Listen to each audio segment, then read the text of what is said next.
le brouillard s'est enfin levé sur Samarina, un village perché à 1500 mètres d'altitude dans les montagnes du Pind.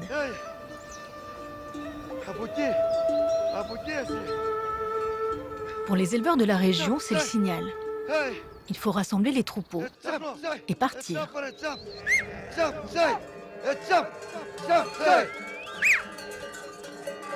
Avec un peu plus de 2000 têtes, Yorgos possède le plus gros cheptel de la région. Il redoute toujours ce voyage. Tous ses revenus de l'année à venir en dépendent.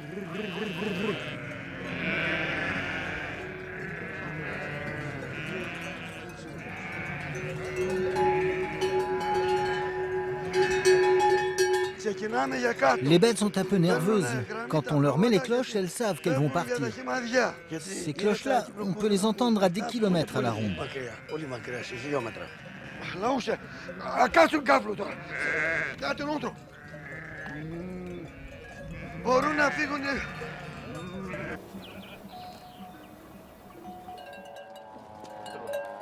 Au même moment, Yannis, le fils unique de Yorgos, est encore au village.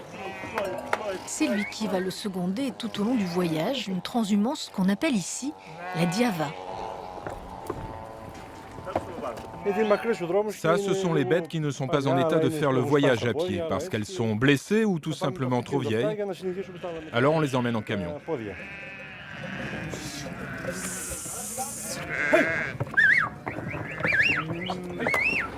Le temps presse, les autres éleveurs sont déjà tous partis.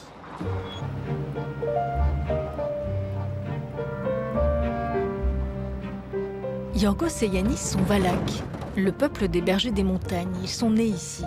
La diava, c'est leur tradition.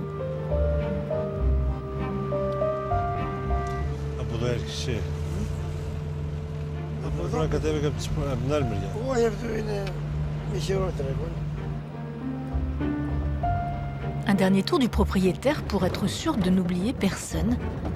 C'est bientôt l'heure du départ.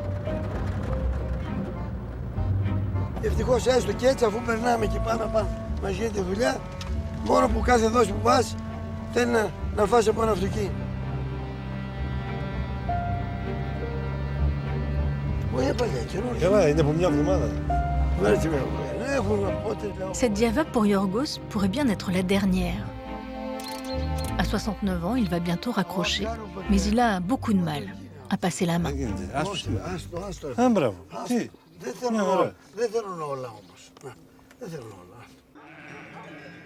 Ça y est, tout est en ordre. C'est parti pour 10 jours de marche.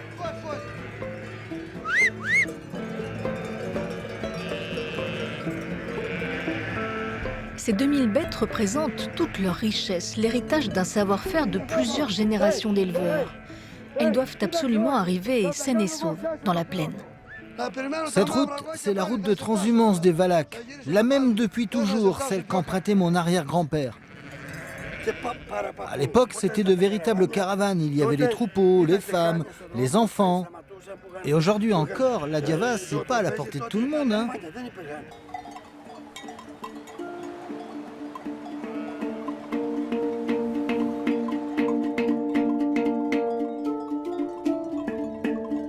Devant eux, 150 km, en ligne droite, c'est vrai, mais à flanc de montagne. La première partie, très abrupte, est la plus délicate.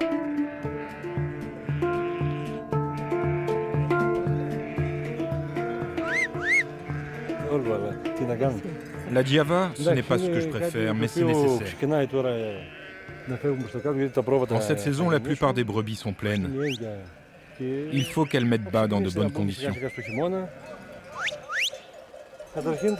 Et c'est très important de faire ce trajet à pied. Les bêtes, elles stressent si on les descend en camion. Elles passent d'un coup de 2000 mètres d'altitude à 300 et c'est beaucoup trop rapide pour elles.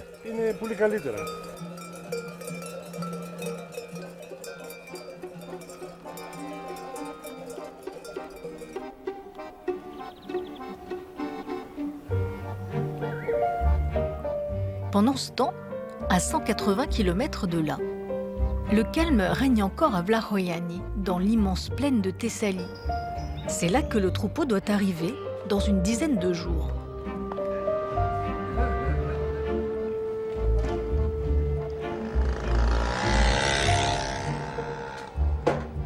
Les femmes de Yorgos et Yanis sont déjà sur place.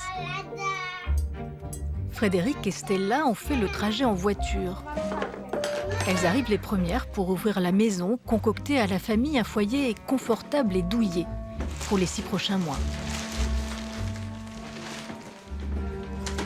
Κοροψάκι της εδώ, όλα. Θα δώσουμε κάτω τώρα, επειδή δεν μας βολεύει εδώ. Και το παραμύθι και το αυτό που εγώ φέρνω, εντάξει. Stella est valaque elle aussi, mais d'une famille expatriée en Afrique du Sud.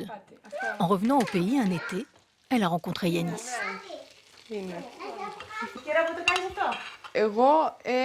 C'est bien d'être femme d'éleveur, c'est une position plutôt enviable.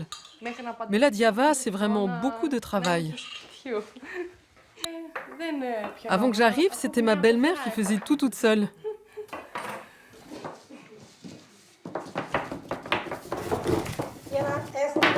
En période de Diava, on a 12 à 13 personnes à nourrir. Le ménage, la cuisine, c'est notre rôle. Les hommes marchent toute la journée, il faut qu'ils mangent bien.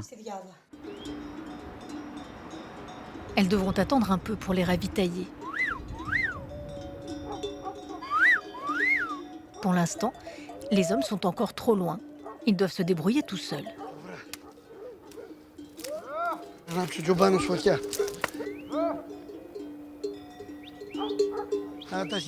Je donne un coup de main aux bergers parce qu'ils ne sont pas très expérimentés.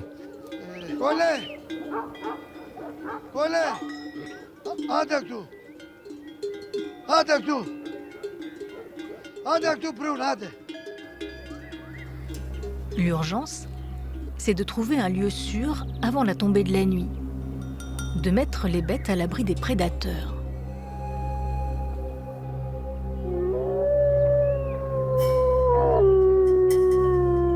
Les loups sont de plus en plus nombreux à suivre les troupeaux. Et ils ont de moins en moins peur des hommes. On fabrique ces épouvantails pour éloigner les loups. Ça bouge dans le vent, alors ça leur fait peur. Il y en avait un qui nous suivait tout à l'heure. Je ne sais pas s'il est encore là.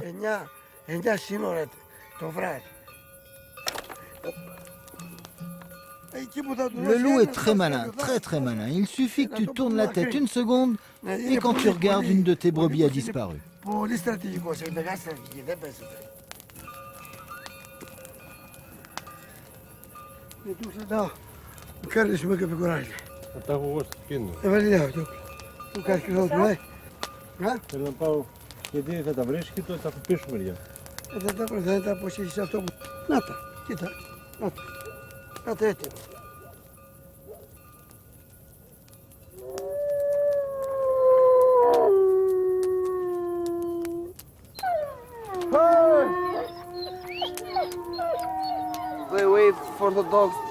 Les loups attendent que les chiens dorment pour attaquer.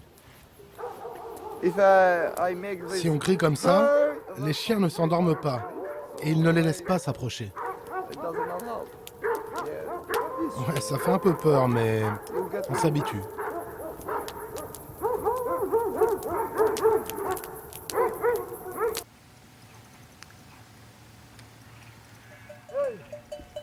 Au sortir de la nuit, le troupeau est intact, mais les bergers n'ont pas beaucoup dormi. Et une longue journée de marche les attend.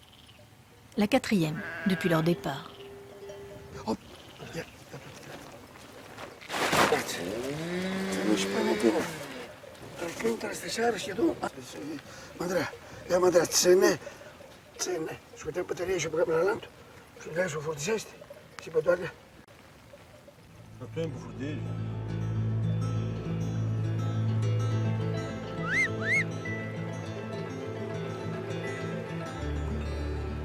Depuis quelques semaines, la météo est capricieuse.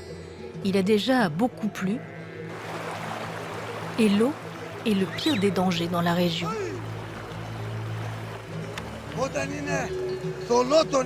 Quand l'eau est trouble, et qu'il y a du courant, comme ça, ils risquent de se noyer. Ils n'ont pas l'habitude. Ils vont pile là où il ne faut pas, là où c'est étroit et profond. Il arrive qu'on en perde 5, 10 parfois, rien que sur une traversée.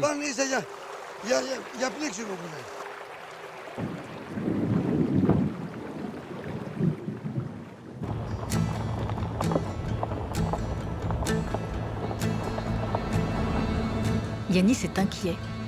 Il veut vérifier l'état des rivières en aval.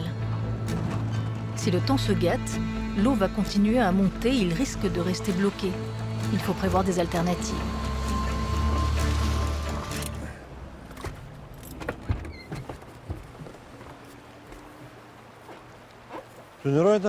Tu vois, l'eau, elle peut monter jusque-là. Et alors, on ne reconnaît plus rien.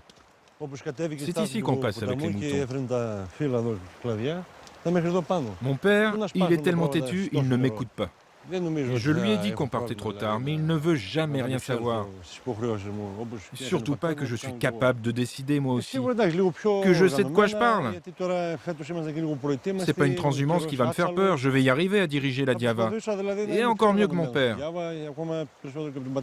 Parce que cette année, c'est vraiment la pagaille.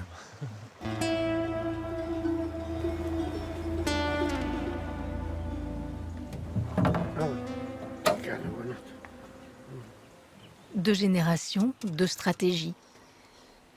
Yorgos, lui, préfère se fier à Sainte Paraskevi. C'est la patronne des bergers. Les Valaques comptent sur elle depuis toujours et ils n'imaginent pas une seule seconde qu'elle puisse le laisser tomber.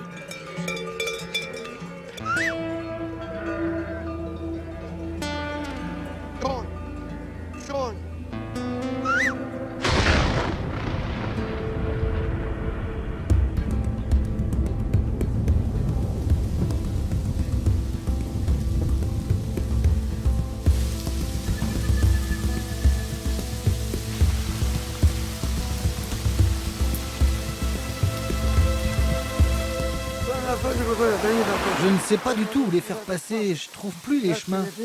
Tout est chamboulé, je reconnais plus rien là. On va essayer par là. D'un seul coup, c'est comme si les éléments s'acharnaient contre lui. L'orage, la pluie et un décor méconnaissable. J'ai trouvé un passage. C'est un peu plus bas. Pour rejoindre le chemin, il faut longer la rivière en contrebas. Ne pas perdre une seule bête de vue. Si l'une d'elles décide de s'écarter, c'est terminé.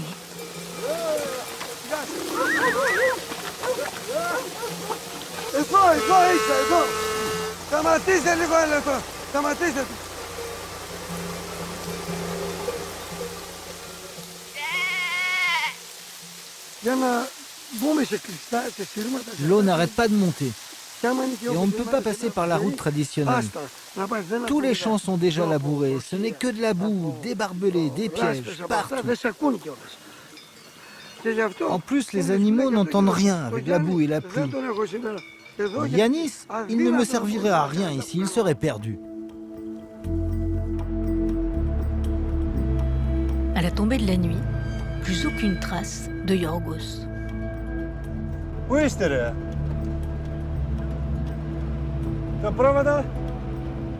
Il est coincé quelque part de l'autre côté de la rivière.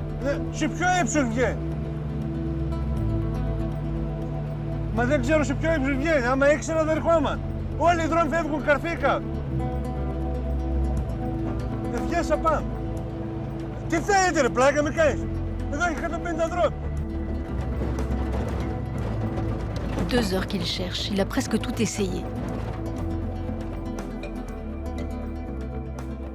Reste un dernier chemin. Et au bout, une lueur. C'est lui, c'est Yorgos.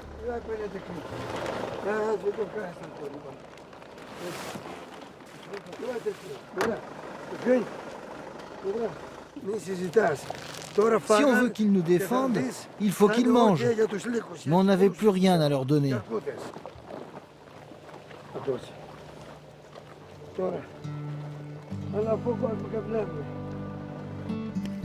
Yorgos ne veut pas vraiment l'admettre, mais l'alerte a été sévère. Heureusement, les femmes ont été prévenues et elles viennent leur apporter un peu de réconfort.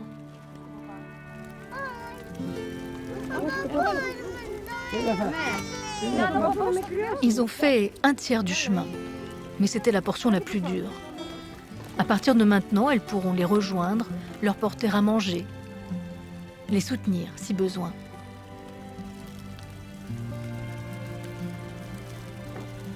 Je savais que ce voyage serait épuisant.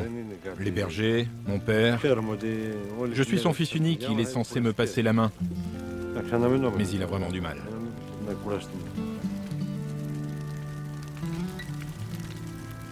Autour du feu, tout le monde est fatigué. Yanis, désormais certain d'une chose, il lui faudra encore un peu de temps, une de Diava sans doute, avant que son père accepte enfin de lui céder la place.